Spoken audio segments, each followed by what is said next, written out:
Boa tarde a todos. Estamos aqui na TV da B3, um grande debate sobre gestão de risco no mercado de energia, um tema quentíssimo.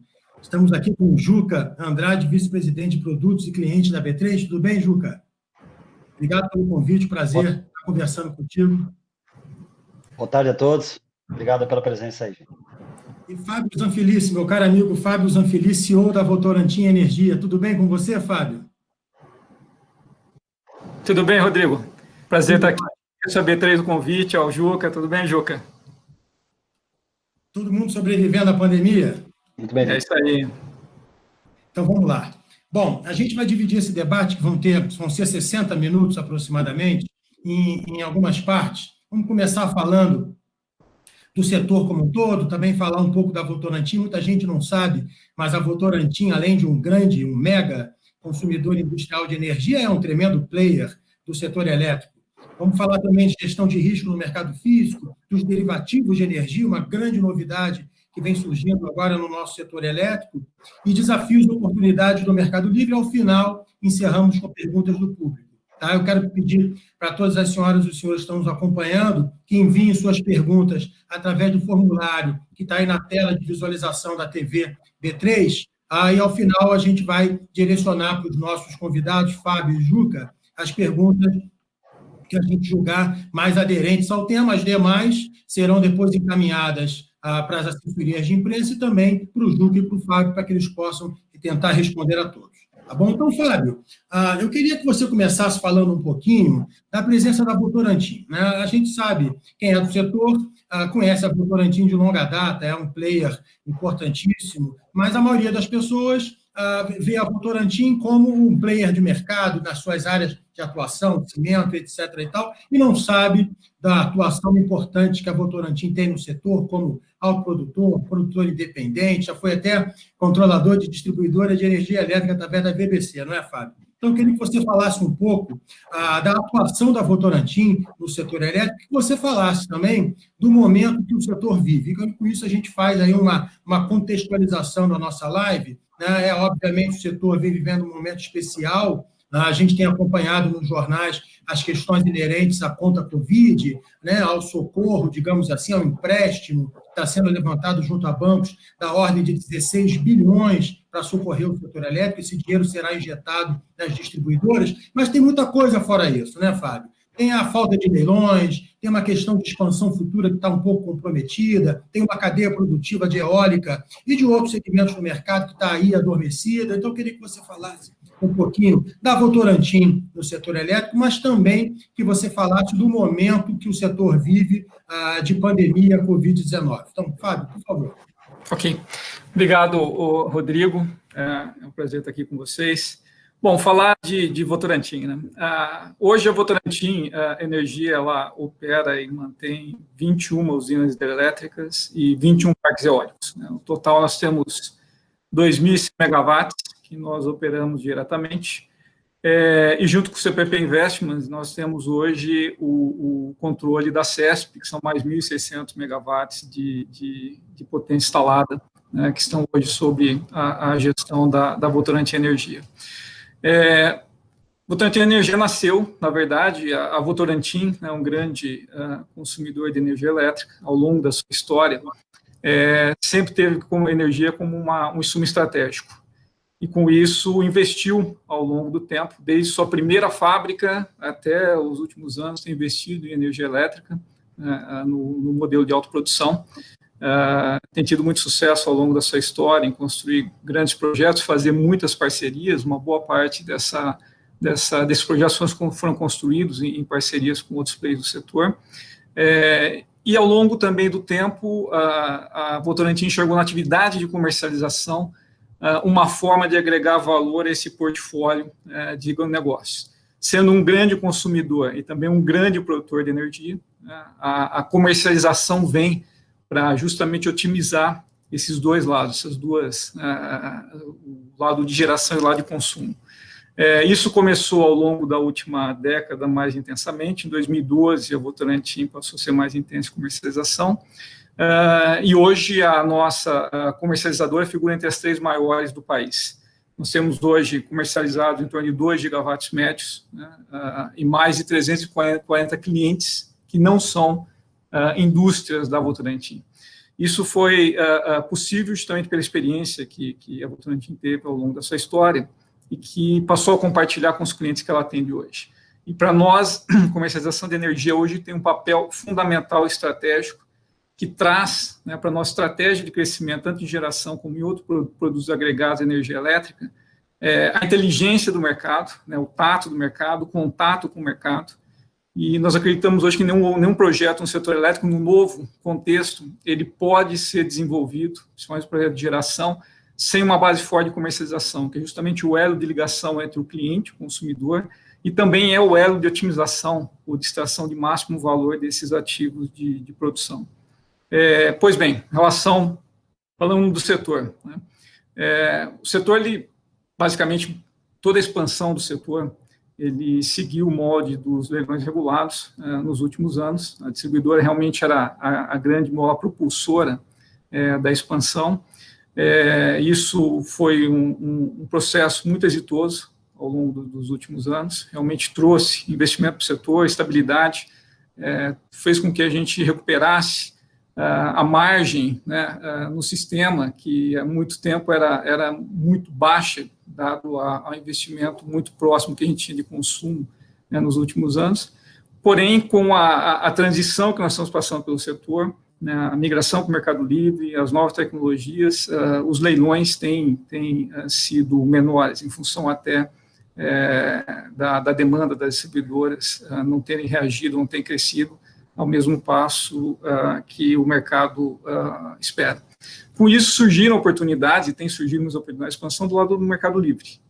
Hoje, acredito que os grandes projetos, né, de expansão, principalmente renováveis, são baseados em contratos com o Mercado Livre. A gente tem visto várias notícias no jornal, onde a expansão, realmente, grandes players fechando negócio com grandes consumidores, né? Isso, de certa forma, é um ponto positivo para o setor, né? O setor tem mais uma opção de expansão, isso agrega segurança de suprimento, isso também faz com que a indústria, né, de renováveis também continue crescendo. Vamos passar agora para um período de ajuste. A pandemia trouxe um novo momento, né, para o setor elétrico, como para todas as indústrias, né? E acredito que agora a gente tem que avaliar como é essa retomada, né?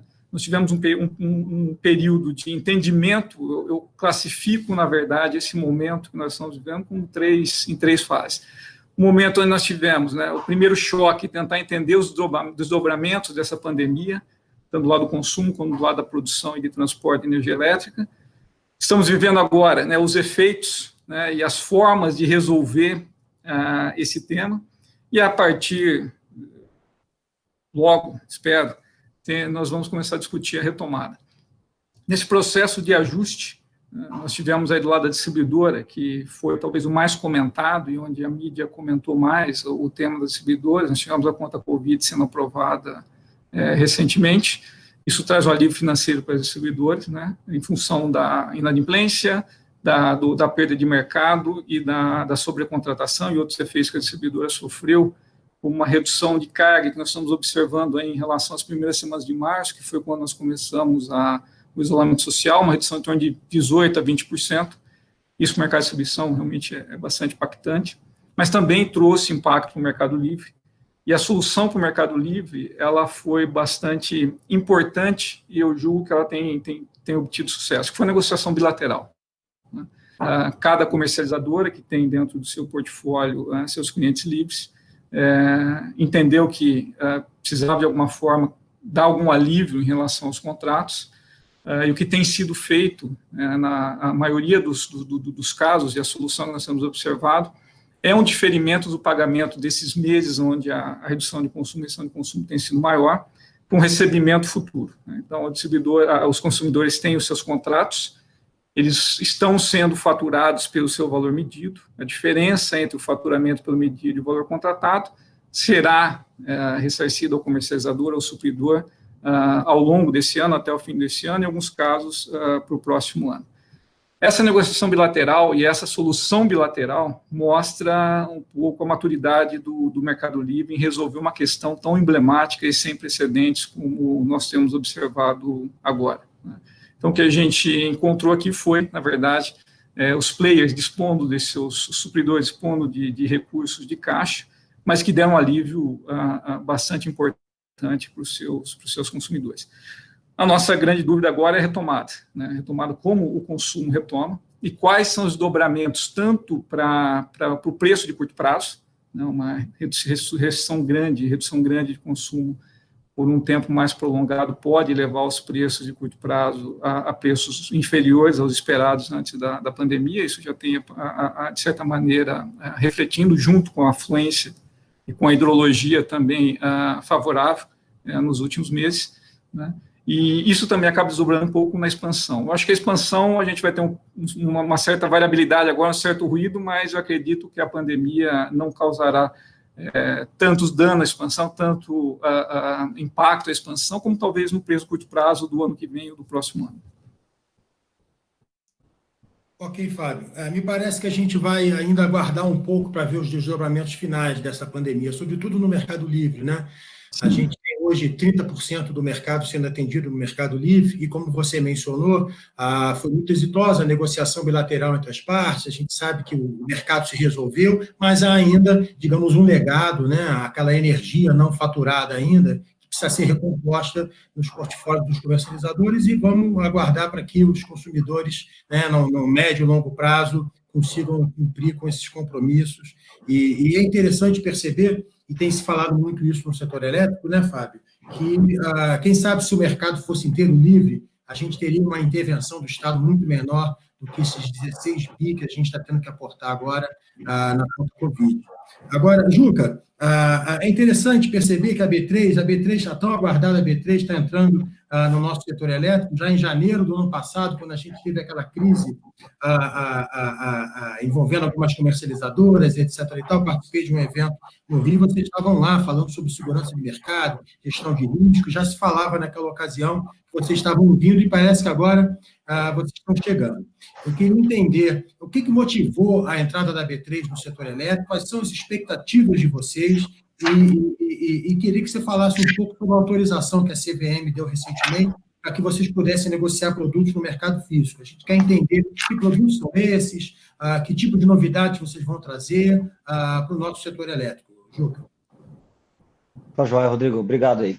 Deixa eu contar um pouquinho aqui. A B3, a gente já está no setor elétrico há algum tempo, na verdade, né? Porque a gente já aceita, e tem até algumas operações registradas de derivativos de energia, a gente aceita registro desde 2015, de termos, swap e opções no mercado de balcão, né? Que era a antiga CETIP, né? Que agora faz parte da B3, já tem histórico de participação via derivativo.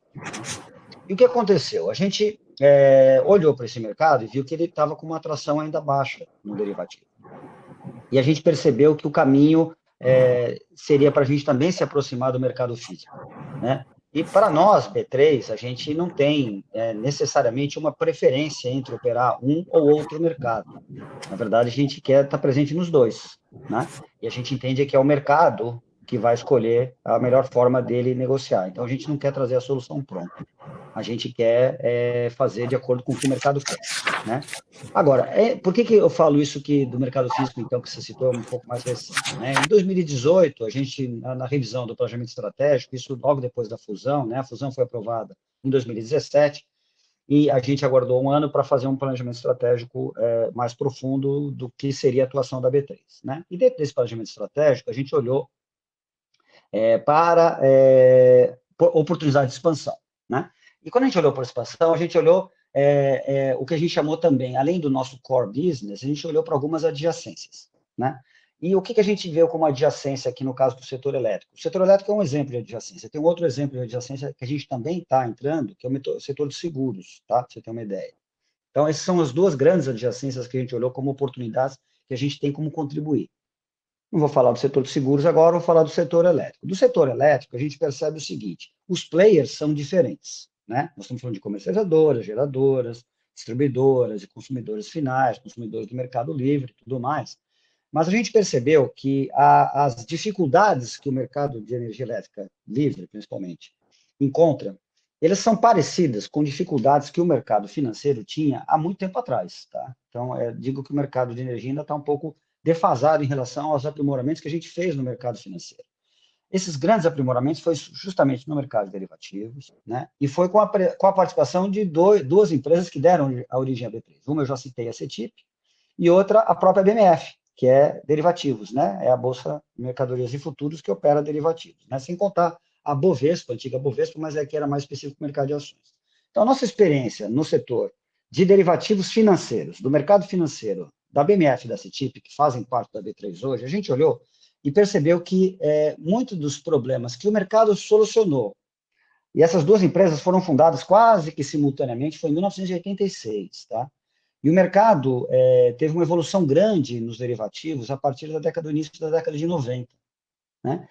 E aí os derivativos de câmbio, derivativos de taxa de juros, principalmente, né? Que eram muito operações bilaterais entre bancos, o mercado ainda pouco desenvolvido, e com o surgimento não só das operações de registro na CETIP, mas também do mercado futuro, que é o mercado com contraparte central e tudo mais, a gente viu que o mercado deu uma bela crescida, diminuiu o risco de contraparte, né? Tem conceito de a gente garantir quem está entrando no mercado, a solidez de quem está entrando, então a gente chama do onboarding, né, dos participantes, controle de risco de mercado, curva de preço, transparência de preços, né?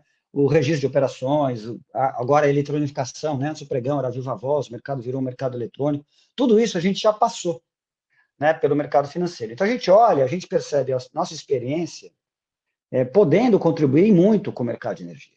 E o mercado de energia também acho que vê a mesma coisa, porque tem visto com muito bons olhos a nossa entrada, não só as comercializadoras, as grandes geradoras, mas também os órgãos reguladores, né? A gente tem falado muito com a ANEEL, participamos de discussões com a ANEEL, com a CCE, a gente vê uma receptividade, a gente é bem-vindo pelos tipos de problemas que a gente pode ajudar a solucionar.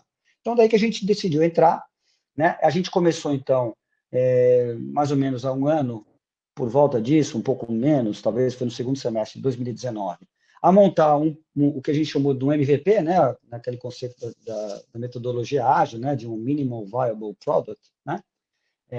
Temos a Ana aqui, que encabeça, principalmente dentro da minha área, o desenvolvimento desse mercado, junto com o Fábio Zenari, que é o diretor desses negócios adjacentes, inclusive.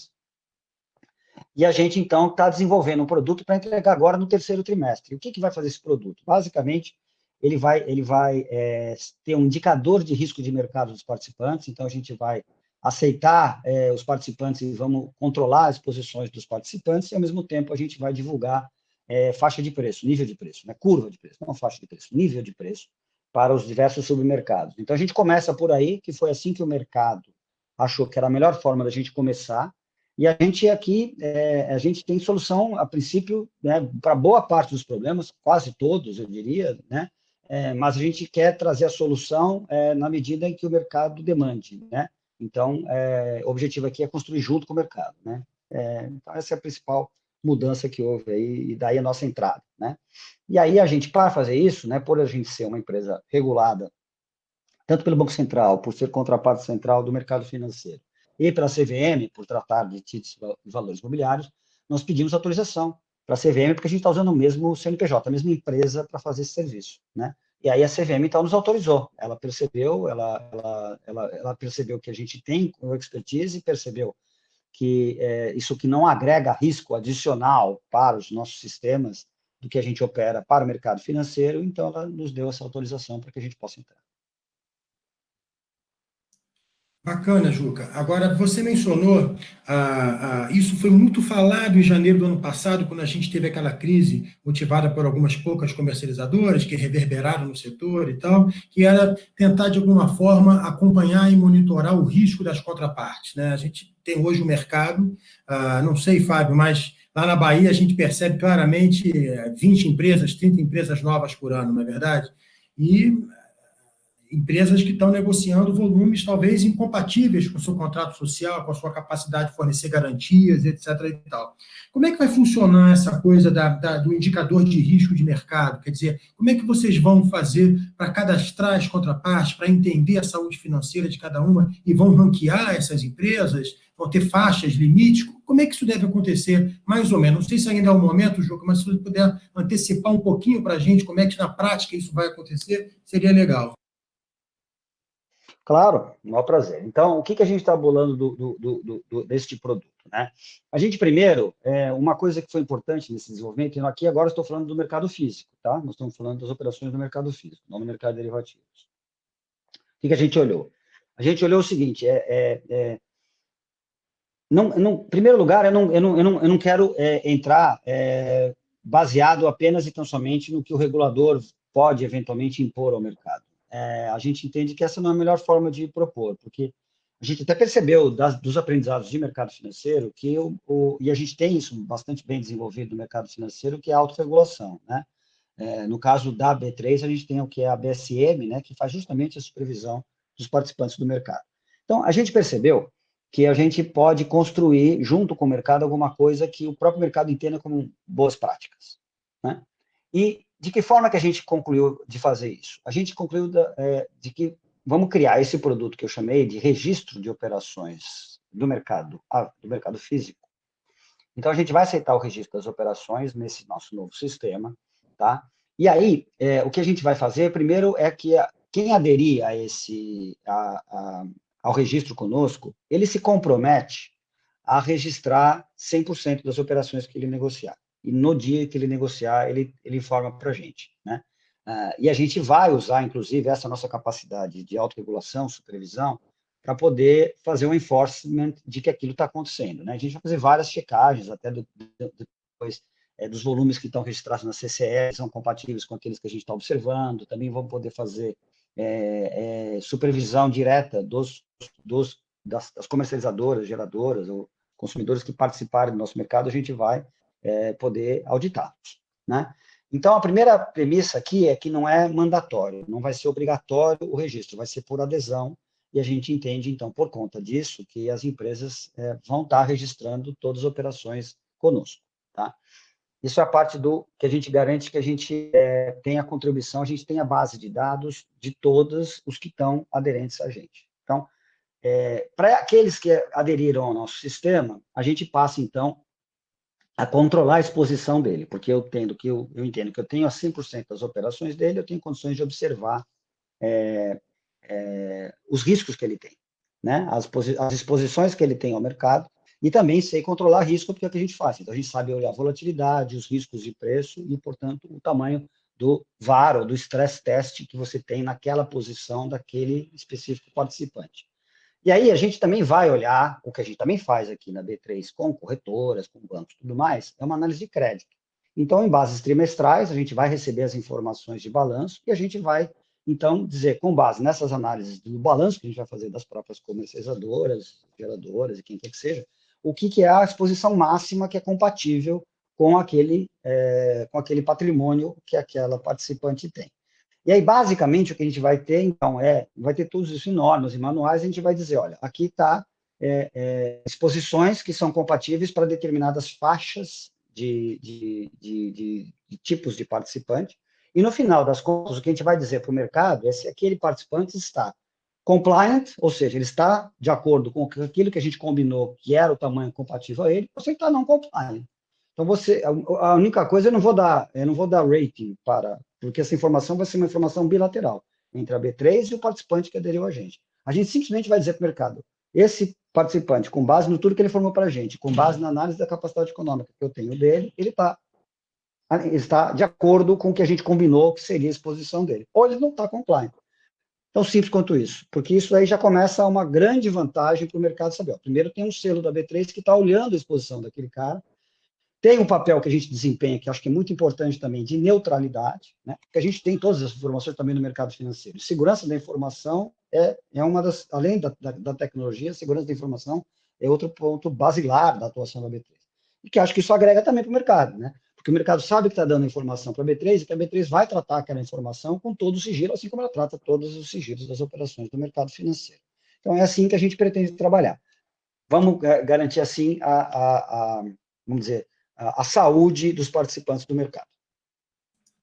Bacana, Juca. E, sem dúvida, isso é bastante importante. O mercado teve uma discussão importante ano passado, efetivamente, esse ano as discussões mudaram um pouco, dado um momento de pandemia. Agora, Fábio, esse mercado é mais um passo, né, Fábio? Acho que é mais um passo para amadurecimento do nosso mercado livre, essa discussão de bolsa e análise de crédito, gestão de risco, a gente vem discutindo há muitos anos, me lembro, acho que mais ou menos, Barata estava na CCE ainda, Luciano Freire, acho que deve ter uns 7, 8 anos, a gente trouxe mercados internacionais para o nosso encontro anual na Bahia, discutimos todas essas coisas que o Juca está trazendo hoje, que são um passo à frente no nosso setor, a gente já estava discutindo há alguns anos e parece que isso agora vai começar a sair do papel. Mas eu queria que você dissesse, falasse um pouco para a gente o seguinte, a gente sabe, a gente que vive o setor elétrico no dia a dia, tem muita coisa para aperfeiçoar, né, Fábio? Muita coisa para evoluir no que tange a regulação. A ANEEL tem feito um trabalho enorme e tem se esforçado ao máximo possível para modernizar nossas regras, para, de fato, criar a figura do consumidor, enfim, ampliar o mercado livre, dar mais liberdade para o consumidor e tal.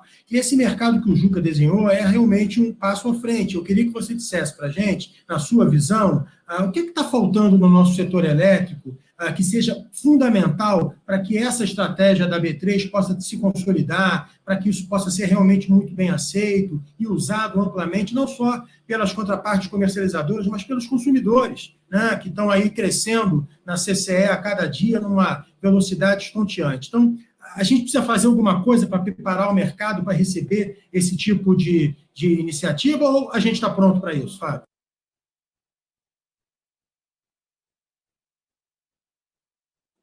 Você está no mudo, Fábio? Entrou aqui no mudo. Eu estava comentando, Rodrigo, que todo mercado passa por um processo de amadurecimento, né? E a gente precisou, na verdade, o setor elétrico precisou passar por esse processo ao longo da sua história para estar preparado, né, para o que a gente está discutindo aqui hoje, né? Eu me recordo, logo depois do racionamento, quando o mercado realmente floresceu, né, quando os preços caíram, assim, os nossos contratos iniciais a R$ 65 por megawatt-hora, e do dia para a noite o preço de curto prazo, era o PMAI, à época foi para R$ 4, né, e o mercado não conseguia muito saber como operar os geradores com muita sobra de energia, os consumidores ainda cativos que estavam vendo no Mercado Livre uma oportunidade de reduzir seu custo, né, de produção. E eu me recordo da época que nós sequer tínhamos uma curva de longo prazo naquela época para tentar descobrir ou para tentar negociar contratos com mais de um ano, né? A nossa referência à época era a saída dos modelos matemáticos, do New Wave, né, que a gente olhava para frente para saber qual era a nossa referência para tentar comercializar. E todo mundo sabe que os modelos eles têm uma sofisticação muito grande, mas a volatilidade também é muito grande, é muito difícil também basear preço de longo prazo em modelo matemático. Tanto é que não foi essa a solução adotada pelo setor, e esse amadurecimento veio ao longo do tempo, que foram inseridos novos players, o Mercado Livre cresceu com clientes, novas comercializadoras abriram, né, e essa coisa foi amadurecendo até o ponto de termos, na verdade, um consenso entre o que era uma curva de mercado para os próximos 5 anos. Mas mesmo essa curva de mercado que nós temos hoje, a expectativa do mercado, ela não é baseada num critério, né, transparente, claro, e que você realmente consiga enxergar uma metodologia por trás dessa curva. Isso é uma expectativa. A gente não tem hoje um ambiente onde você tem um nível, né, de negociações que o mercado consiga enxergar que realmente aquilo lá representa o desejo do vendedor e do comprador, né? As coisas foram feitas bilateralmente, e a gente tem, na verdade, hoje um amadurecimento, chegamos a um consenso do que é a curva, mas de uma forma muito empírica, uma forma relativamente artesanal. Então, o mercado precisa, diante de mais nada, né, de uma curva confiável de preço, né? E eu acho que o mercado anseia isso. Eu acho que esse novo processo que a gente está discutindo aqui, que a B3 está disposta a fazer, vai conseguir nos trazer essa informação, vai conseguir nos dar, espero, né? Toda a Bolsa foi assim, né, Juca? Então, é natural que também, né, todo o processo, é natural que no setor elétrico também tenha o mesmo desfecho, né?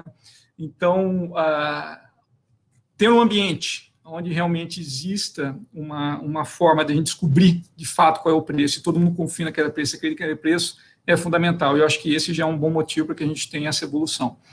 Uma outra coisa muito importante, Rodrigo, é padronização de contratos, né? As negociações no mercado, elas passaram por um processo de padronização ao longo do tempo.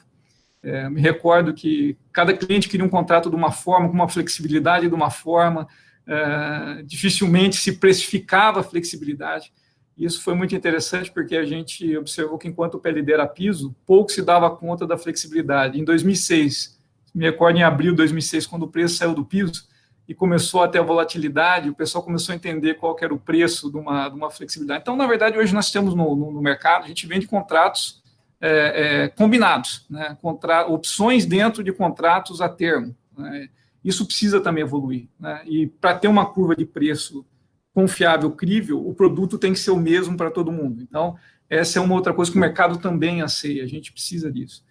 E tem um fator que eu acho que vai ajudar bastante, se ele realmente seguir agora em janeiro de 2021, que é o preço horário, né? Com o preço horário, vai se criar, na verdade, grandes oportunidades, também grandes desafios. Nós vamos ter preços diferentes ao longo do dia, onde será necessário o RED para as exposições, dado que a gente não vai com 100% da geração não é flexível, como também 100% do consumo não é flexível para se adaptar ou tentar encontrar o melhor preço ao longo do dia. Então, isso vai demandar também mecanismos de RED para que a gente consiga, na verdade, minimizar e mitigar o risco das contrapartes, dado o preço o PLD horário, que tem a sua função. Eu acredito que o Brasil se aproxima de outros mercados maduros com preço horário. Acho que esse é um vetor de sinalização de preço importante para otimização, mas também terá os seus desafios inerentes à mudança da metodologia. E, por último, que eu acho que talvez é o mais importante, é confiabilidade e credibilidade na plataforma, né? O sucesso desse processo ele vai ser tão positivo quanto o mercado confiar e acreditar que essa plataforma tem a proteção necessária, tem o sigilo necessário e que a gente tenha segurança de operar dentro desse mercado. E que ela traga, Rodrigo, uma coisa que vocês comentaram muito bem, a solução para a segurança de mercado que a gente está tanto procurando, né? A solução para que a gente consiga operar no mercado onde não serão sobressaltos de preço, uma grande volatilidade de preço que vai estampar nos jornais alguém tendo uma inadimplência na CCE.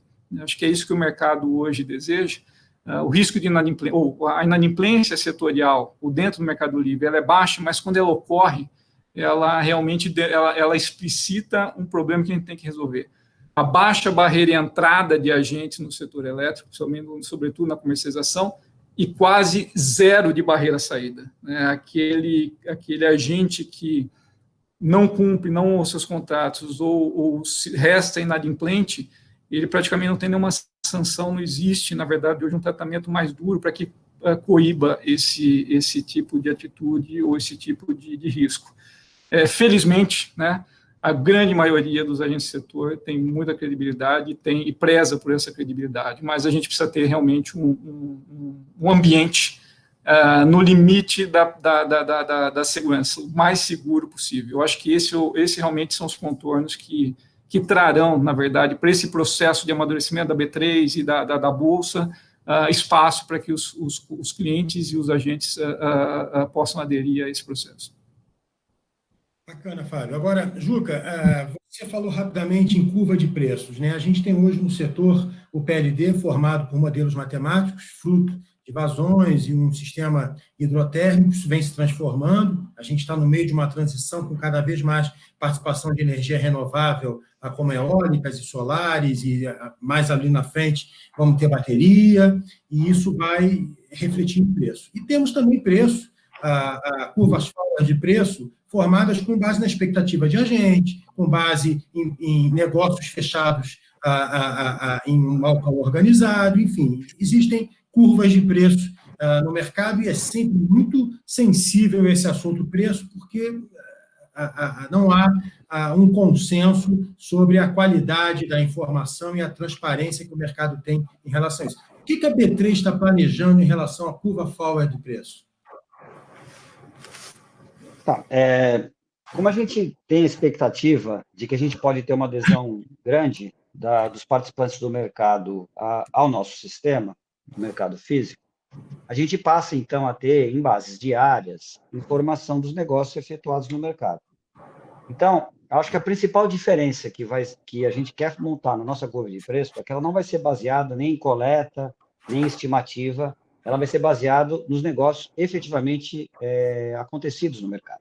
Então, quando a gente eventualmente tiver que extrapolar ou interpolar algum preço, a gente até vai fazer isso, vai dizer a metodologia que a gente vai usar, mas pode ter cenários de que a gente simplesmente não divulga, porque aquele dia talvez não tenha uma base amostral para a gente divulgar preço. Então, a gente, com base nos registros, eventualmente extrapolando ou interpolando alguns pontos, mas sem prejudicar o mercado de fato negociado. E, por último, a não divulgação, se a gente não tiver uma massa crítica. Então, ela é baseada em negócio.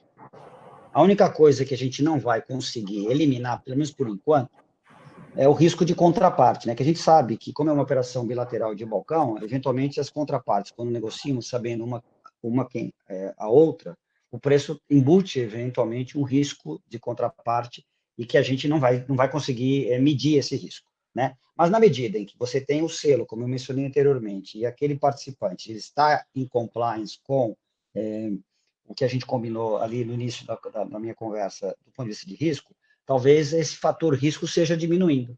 E aí, então, você consegue ter um bom parâmetro de referência. Desta forma que a gente vai fazer, inicialmente, pelo menos.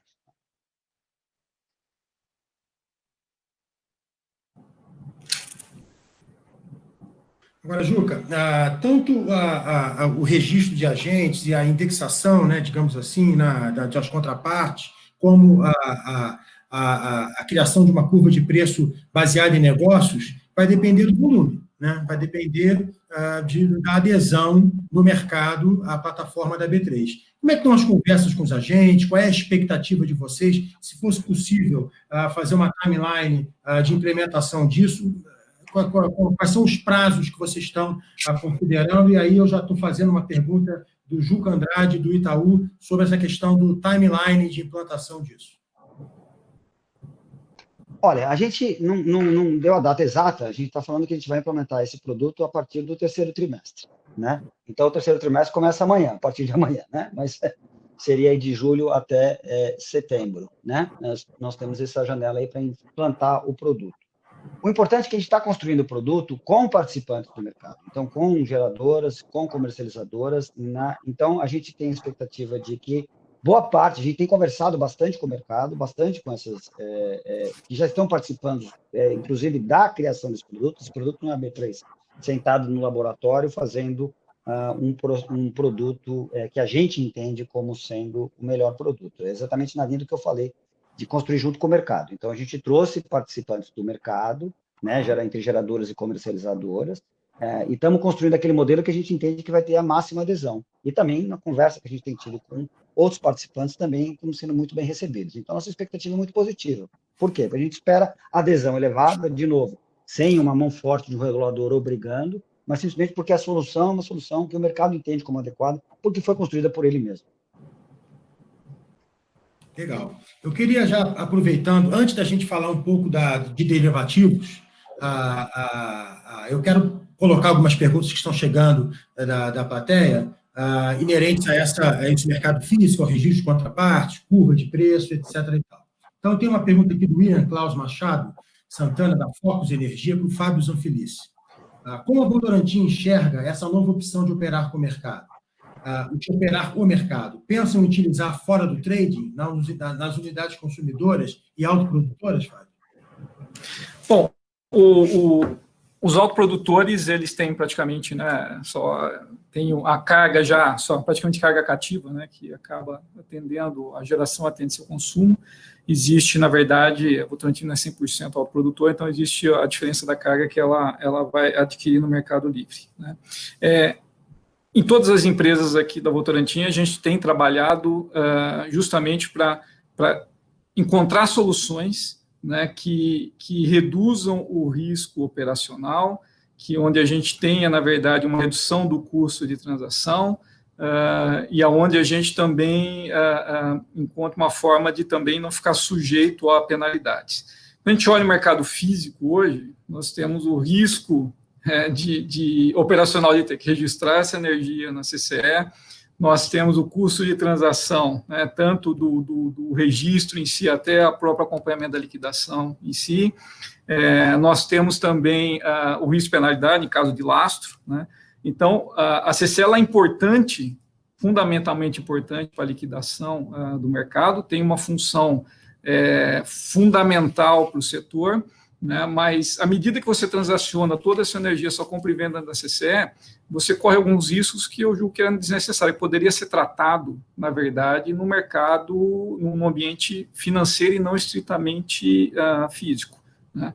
Então, à medida que a gente tem um mercado financeiro, produtos derivativos, né, que a gente consiga proteger a nossa posição, né, que não necessite necessariamente registrar essa energia na CCE, parte nós vamos ter que registrar, porque nós temos que atender o nosso consumo com lastro, então, minimamente o que a gente consome tem que estar registrado na CCE, eu entendo que será assim, mas a parte de proteção das variações, partir para o instrumento financeiro, ele realmente resolve uma boa parte desses riscos que eu acabei de comentar. Então, tudo que realmente agrega valor e traz, né, redução de custo e aumenta a segurança, com certeza a gente vai estudar e vai adotar.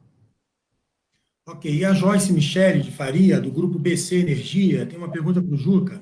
Juca, como será a conferência dos contratos futuros, já que os contratos são registrados apenas no período de vencimento da CCE? Bom ponto. Foi como eu comentei, né? A gente vai estar olhando as operações que são declaratórias, que o mercado coloca para a gente. A gente vai usar ferramentas internas para entender que aqueles movimentos são compatíveis.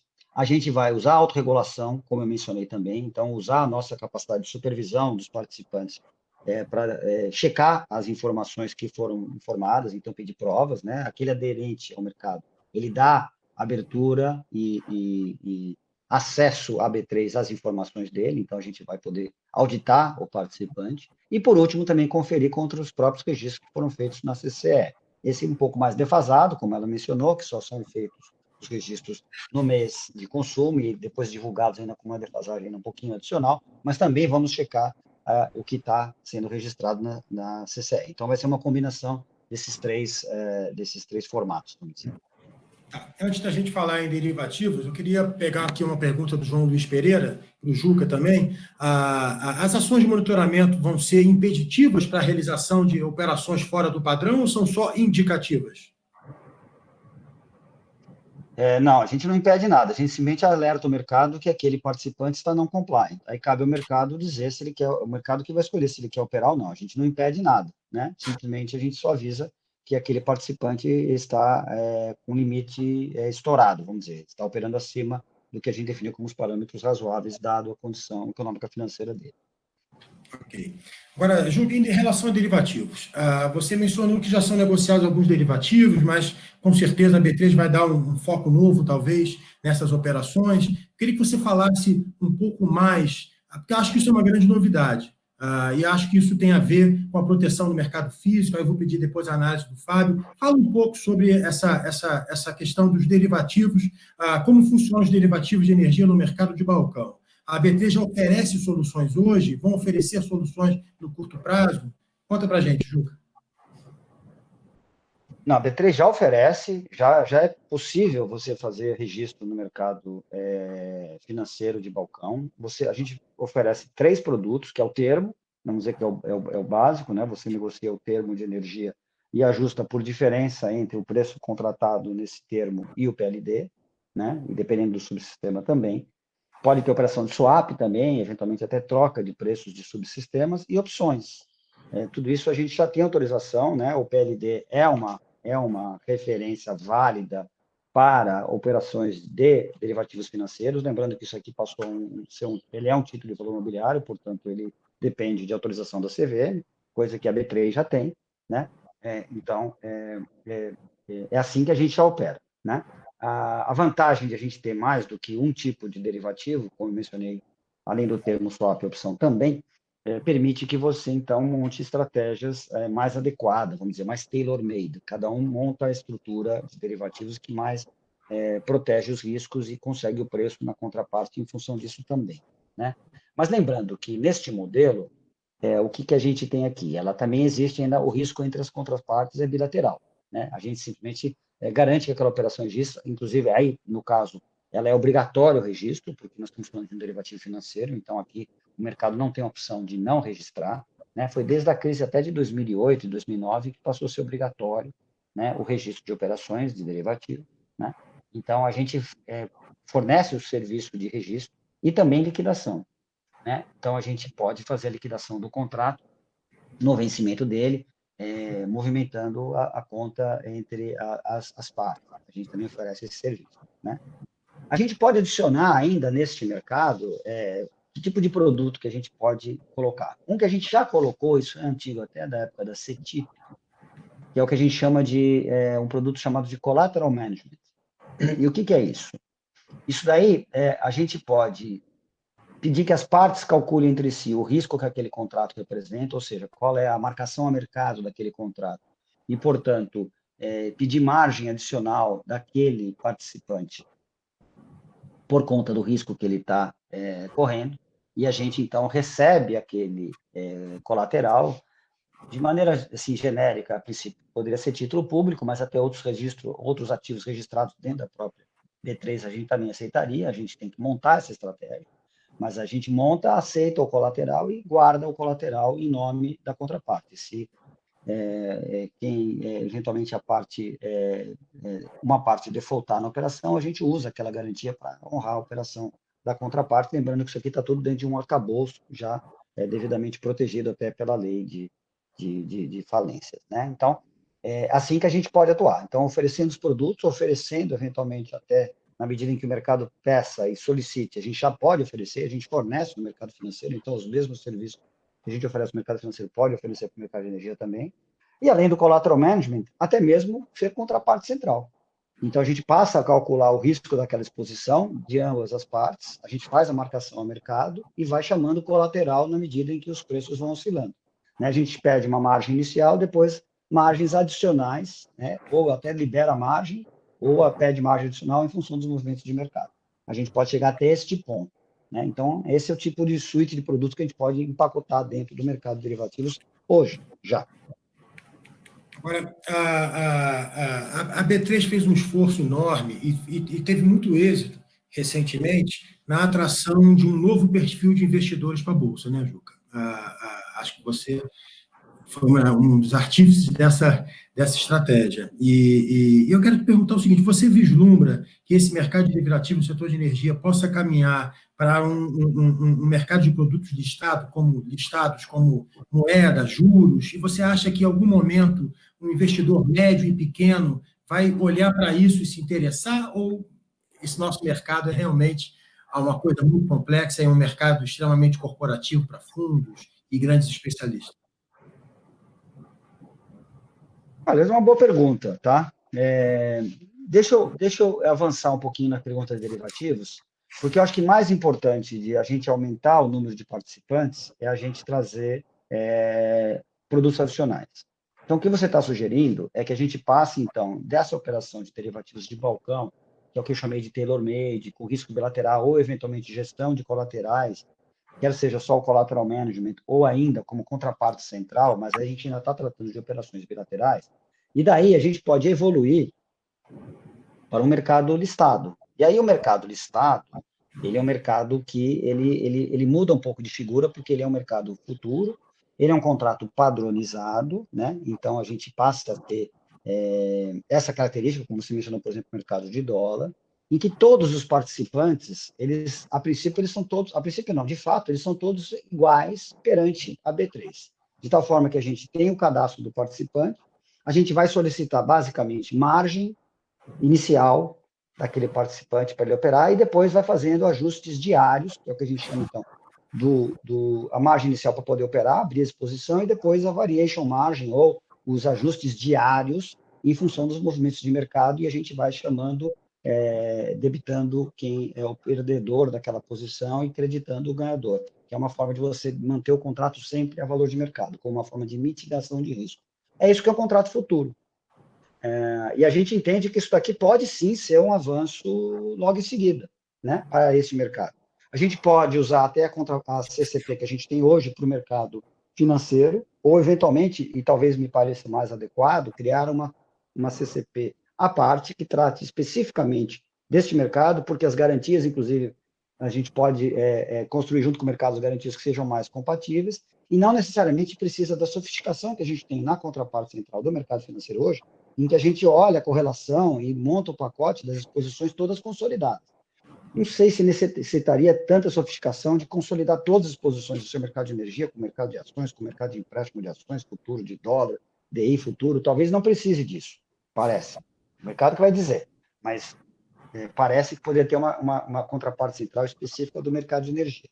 E na medida que você tem um mercado assim desenvolvido, em que você tenha o mercado listado, com negociação em pregão e com contraparte central, você elimina, assim, vamos dizer, quase que por completo o risco de contraparte, né? Tem toda aquela estrutura de salvaguardas que a gente tem para operar o mercado de derivativos, e aí fica um mercado muito transparente, né? E com o mercado muito transparente, você atrai novos players, sim, né? Você vai atrair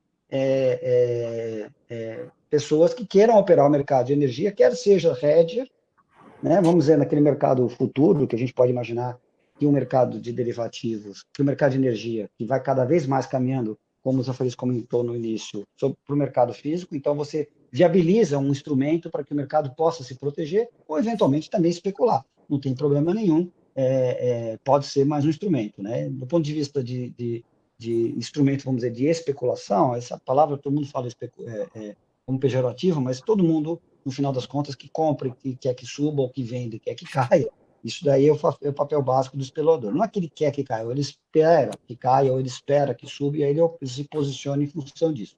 Isso que é a base, vamos dizer, do que a gente pode chamar de especulação. Mas, na verdade, é quem está apostando, acreditando em algum movimento, ele está vendo uma oportunidade para se posicionar aquilo. Então, isso também viabiliza, porque você passa a ser um preço livre de risco de contraparte e um preço de referência com um preço bem justo no mercado listado. Então, você seguramente aumenta o número de participantes. Pessoa física chegar aí, é possível. A gente não vai ter restrição nenhuma, né? Se você pensa hoje, por exemplo, pessoa física opera mercado de juros futuros, muito pouco. Opera, mas é muito pouco. Então, eu diria que é um mercado parecido com o mercado de juros futuros, né? Eu acho que são players que demandam um certo conhecimento dos riscos desse mercado e do que ele está querendo operar, do que ele está querendo se proteger ou eventualmente se posicionar, com algumas pessoas físicas também posicionando, mas tende a ser um mercado mais profissional. Se eu fosse já responder essa última parte da pergunta. Agora, Fábio, hora você compra, hora você vende aí na Votorantim.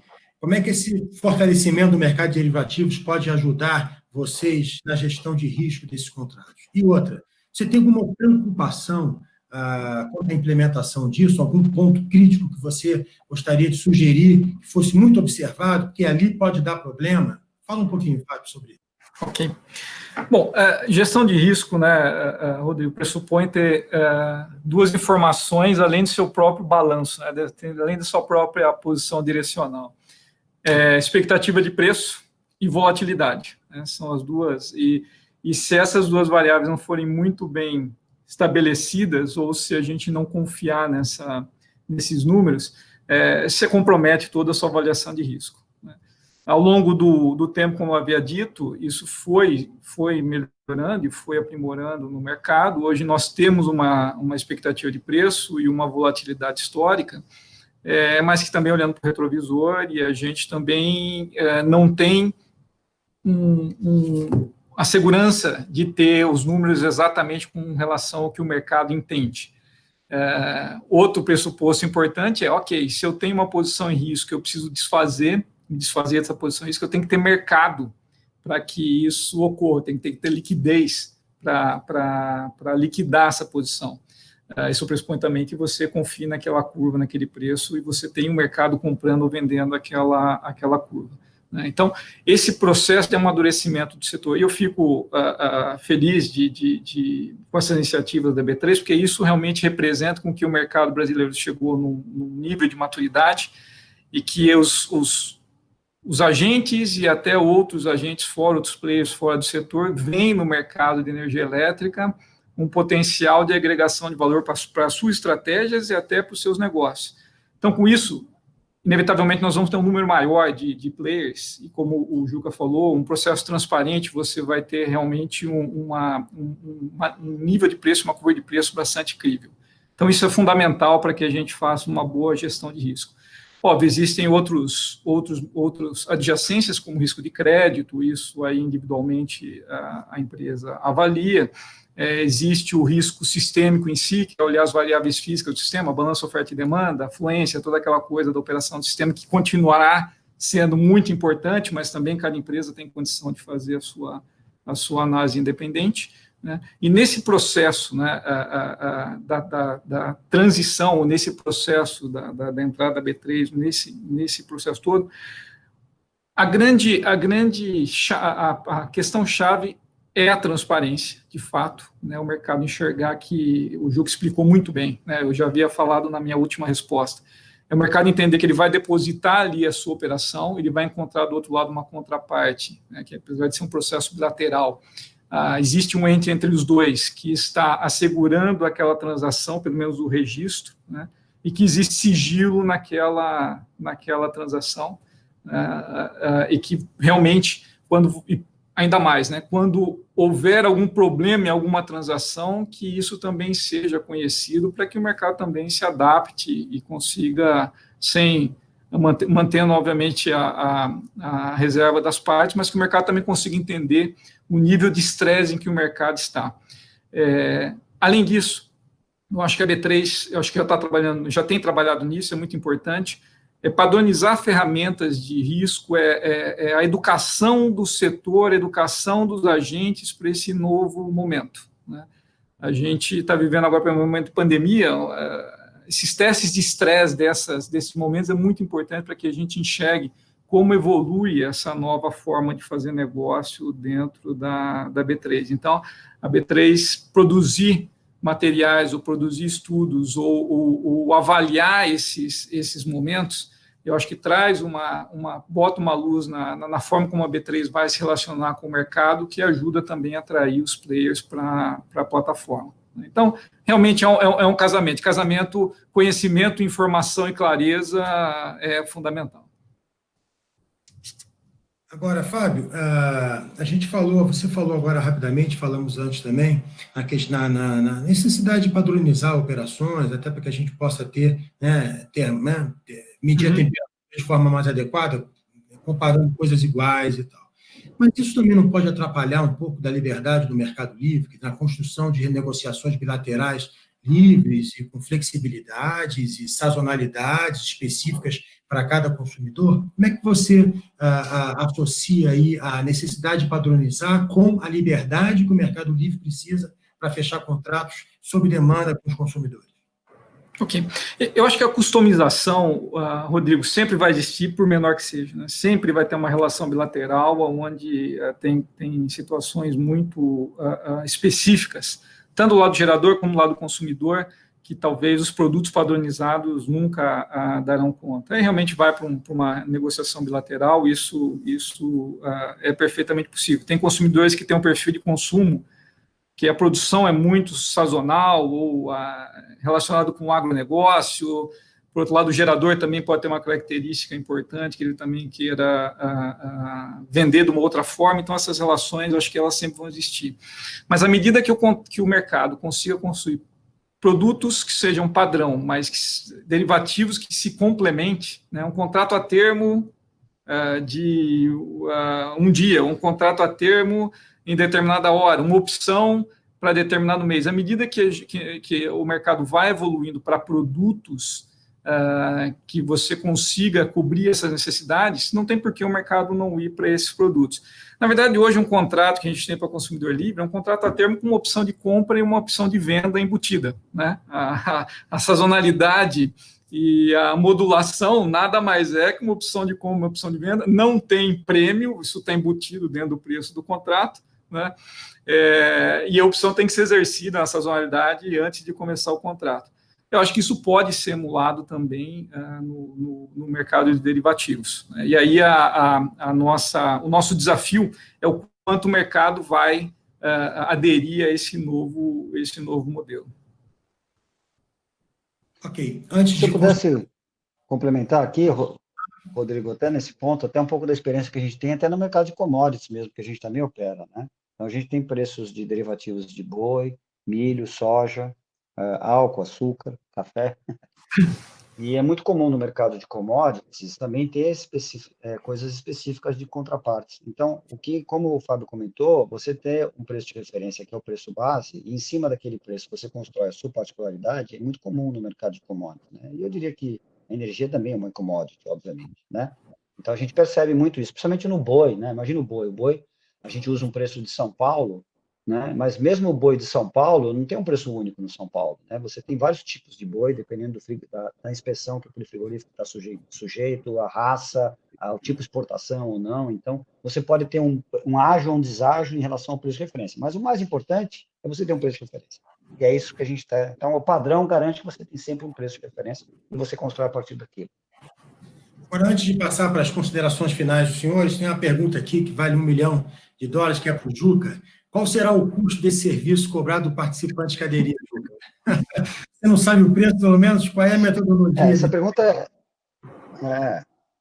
o que a gente quer fazer é o seguinte, a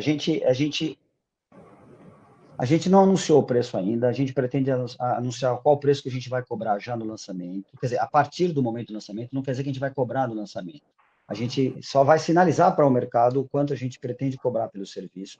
A gente provavelmente vai dar incentivo, vai dar alguma carência de tempo para que o mercado use a custo zero, né? Mas já sabendo quanto vai ser, né? E aí a gente vai construir junto com o mercado. O mais importante aqui é que a gente entende que as oportunidades são tão grandes que a gente não quer, em hipótese nenhuma, que o nosso preço seja um inviabilizador da operação. Então, a gente tem que construir um preço que seja compatível com o que a gente está investindo no produto, mas que, ao mesmo tempo, não inviabiliza o mercado. Lembrando que a gente está usando muita tecnologia que a gente já possui, né? Então, respondendo, vamos anunciar, vai ter um período de teste, provavelmente sem custo para o mercado, e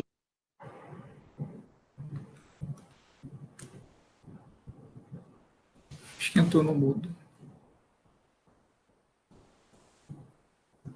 O seu áudio está falhando agora, Juca, a gente não pegou o finalzinho. Fora que ele ia falar do preço, ele falhou o áudio, Rodrigo.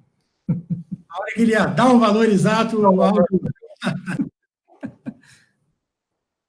Acho que o Juca caiu rapidamente. Então, enquanto o Juca retorna, Fábio, considerações finais. O que você gostaria de falar? Ouvindo? Estamos te ouvindo agora. Alô? Estamos te ouvindo.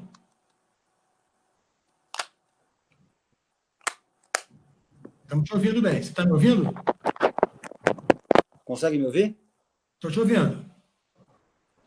Não, eu estava só falando que a gente vai colocar o preço assim no momento que a gente lançar o produto, e, de novo, que ele não pode ser um impedidor, né, um impeditivo para que o mercado contrate, e que ele terá um período de teste do mercado a custo zero. Então, e a gente constrói junto com o mercado, garantindo que ele não seja um fator de restrição ao uso.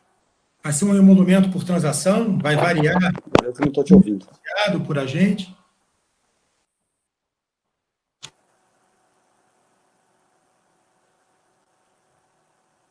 Bom, vamos aproveitar a probleminha técnica que a gente está dentro. Vamos para o encerramento, Problema então? técnico aqui. Tá. Fábio, você quer fazer algum comentário final? Quer deixar alguma mensagem derradeira aí dessa nossa live sobre gestão de risco no mercado de energia elétrica, a entrada da B3 nesse nosso setor, Fábio? O Rodrigo, eu tive um pouco de estabilidade aqui, não consegui pegar a sua última pergunta, a sua última colocação. Não, é basicamente considerações finais, né? Se você quer deixar alguma mensagem final, se você quer deixar algum comentário relevante sobre o tema da nossa live, que é a gestão de risco no mercado de energia elétrica, e principalmente sobre a entrada de um player novo e muito grande, que é a B3. Beleza. Eu vou começar minha rápida conclusão aqui com o que você disse no começo, que é a transformação do mercado, né? O mercado tem se transformado intensamente.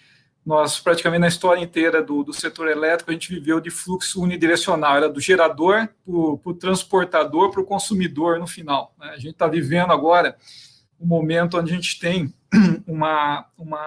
um fluxo que começa a ser bilateral, né, onde o consumidor tem cada vez mais, está sendo cada vez mais empoderado, tem, na verdade, poder de definir a forma como consumir, tem outras tecnologias que suportam essa decisão do consumidor.